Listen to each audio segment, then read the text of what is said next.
अंबर जैदी, मियां खलीफा, Rihanna, Greta Thunberg, ये लोग कहां से कूद गए भारतीय किसानों के बीच, जिन्हें शायद पंजाब का प्योर एग्रीकल्चर का ए नहीं आता होगा, जिन्हें ये नहीं पता होगा टमाटर पेड़ पे लगता है या झाड़ पे। इस सवाल का जवाब तो ग्रेटा ने खुद ही अपनी ट्वीट में, जिस टूल किट का उन्होंने खुद शेयर कर दिया पब्लिकली और कुछ समय बाद डिलीट भी हो गया, इसका पूरा जवाब उन्होंने खुद दुनिया भर के सामने रख दिया है कि वो किस तरीके से इस इशू को जान पाई हैं और पूरे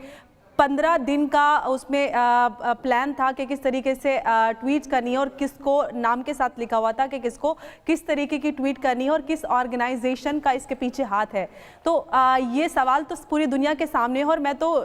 इनफैक्ट हम सबको, पूरे देश को शुक्रगुजार होना चाहिए ग्रेटा थनबर्ग का कि जो लोग कह रहे थे कि हमारे किसानों को खालिस्तानी बोला जा रहा है, आज उन सब के सामने ये सवाल एकदम सारी चीज़ जगजाहिर हो चुकी है कि ये देश विरोधी, पूरी तरीके से देश विरोधी आंदोलन है। इसको किसानों के नाम पर पूरे देश के खिलाफ एक प्रोपेगेंडा चलाया जा रहा है, वो पूरी तरीके से जाहिर हो चुका है। ग्रेटा थनबर्ग हो या रिहाना हो या फिर मियां खलीफा हो, ये इतने बड़े विद्वान लोग जिनको पूरे दुनिया में हो रही नाइंसाफियों का और जो मानवाधिकार का उल्लंघन हो रहा होता है उसकी इतनी फिक्र होती है। स्वीडन में 2020 में ही कितने सारे हमले हुए आतंकवादी, ग्रेटा थनबर्ग ने कोई उस पर आपत्ति नहीं जताई। चाइना में क्या क्या होता है उइगर मुस्लिम के साथ, उस पर किसी को कोई फिक्र नहीं है। पाकिस्तान में वहां पर जो भी अल्पसंख्यक हैं या उनकी छोटी छोटी बच्चों को उठाकर अगवा करके उनकी जबरदस्ती उनको रेप करके उनकी शादी करा दी जाती है, धर्म परिवर्तन करा दिया जाता है, उसकी फिक्र नहीं है इन तीनों महिलाओं को। अचानक से इतना प्रेम